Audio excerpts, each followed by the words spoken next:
sometimes, you know, I look a little deeper into things than I wanted a name with an animal in it, the bird.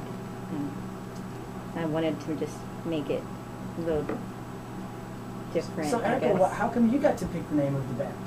Did you start the band? Are you the founding member, or did you just spearhead those kind of? Yes, I am. I am the founding member. Fantastic. She kind of tricked me into joining. No, I think he begged me to join the band. I was like, okay, Jaime. So, I guess. Anyways. Well, now going back to the CDs, like whose job was it to sort of decide that the songs that were going to be on there, and then to put the track listing together? Or did you think of it that way in terms of a track listing because it was going to be on iTunes where people could pick and choose? Is that concept?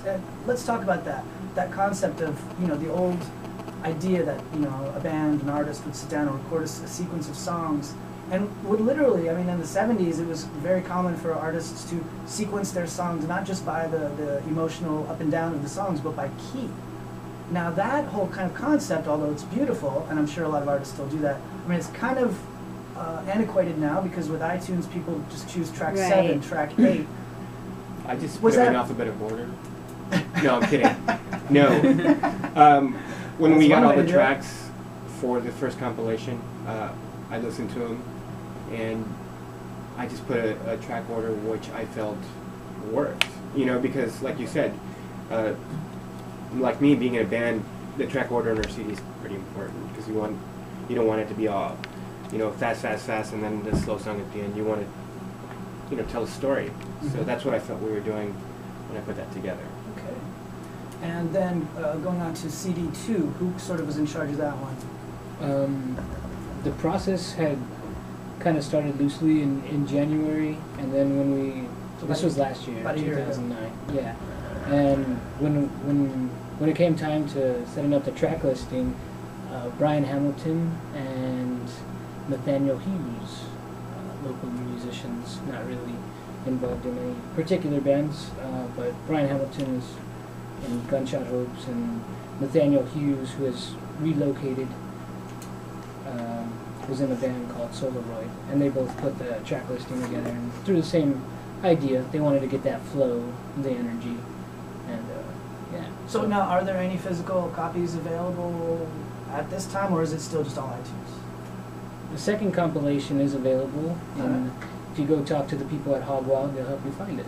All right, Hog Wild Records, that's a great record store. Hog Wild Records, got to support your local record shops. It's also at King's Frankfurter Express. I just saw it there. That's true, King's Frankfurter Express, and also you can probably find one at Cafe Latino.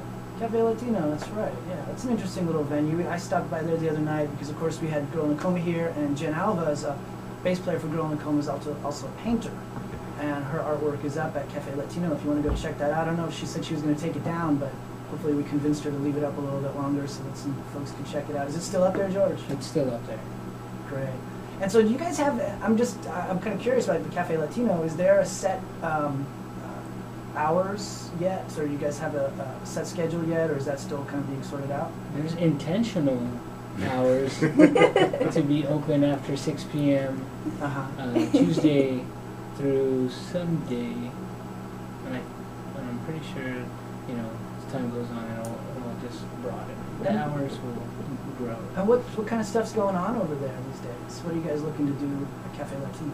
I know you do art shows, obviously. And Cafe Latino has been very supportive of Local782. We used to have our meetings outside on the patio for a good while. And yeah, the management over at Cafe Latino is very welcoming of all the events that we want to do, not just as an organization, but just, you know, as the community as a whole. So they've been really, really great with us, and always open to try out new events, music or art openings, film screenings. We'll be, you know, working with them, you know, personally and as an organization. Cool. And while we're talking about Cafe Latino, let's talk about other venues that you guys work with. What is your relationship with some of the venues around town? Do you have a select few that you have tight relationships with, or how does it work in terms of organizing across, because now how many bands / artists are, you know, roughly involved in Local 782, would you say? And if anybody would just run down a rough, I know that's hard on the memory to like, well, you can pull it up on the website. We have a membership of over 100 people, as far as people that have been in contact with us, and like, we have a Google group where we have discussions going on at all times. And as far as particular bands that are, I see here ledaswan, Eggshan, Piranha, Omnipotent, Accord of Dissonance, Pop Pistol, Ill Prospect, and the list goes on and on. Those are just some of the bands that are up for your January listings on your MySpace page, myspace.com/local782. So I take it that's just a handful. Yeah, in general.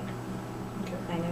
Well, and again, that list is like bands that actually submit, or they maybe, you know, we see them at the meetings a lot, but they submit the actual their dates to a particular person that's in charge of making those flyers.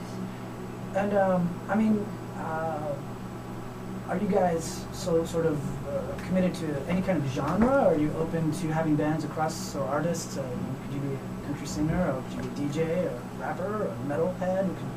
Is there parameters on your organization? No, if for some reason it just, I guess because of maybe just people that we knew, you know, just rock. It tended to be alternative or indie rock or rock, whatever you want to call it. And we also have a few like hip hop artists on there too, which is kind of cool. It's not closed off to anybody. That's why the membership thing is always kind of funny, because it's really just an open.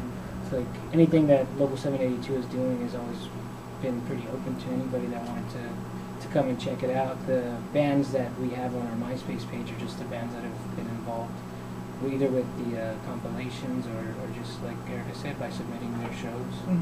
And there's also there's another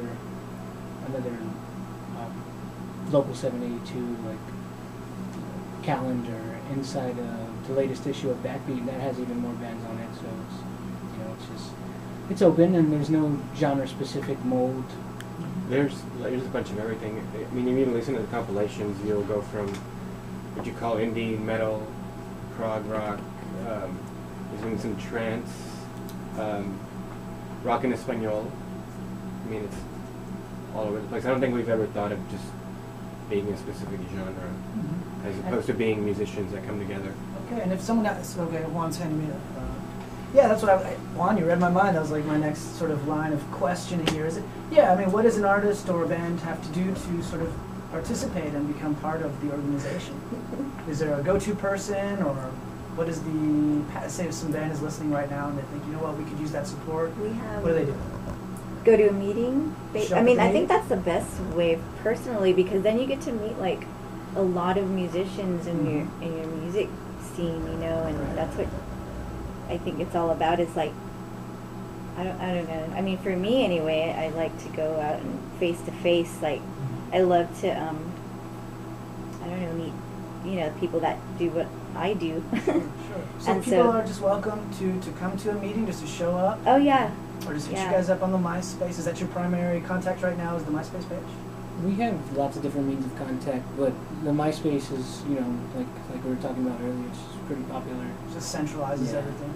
I mean, it's the most common social network that bands seem to have.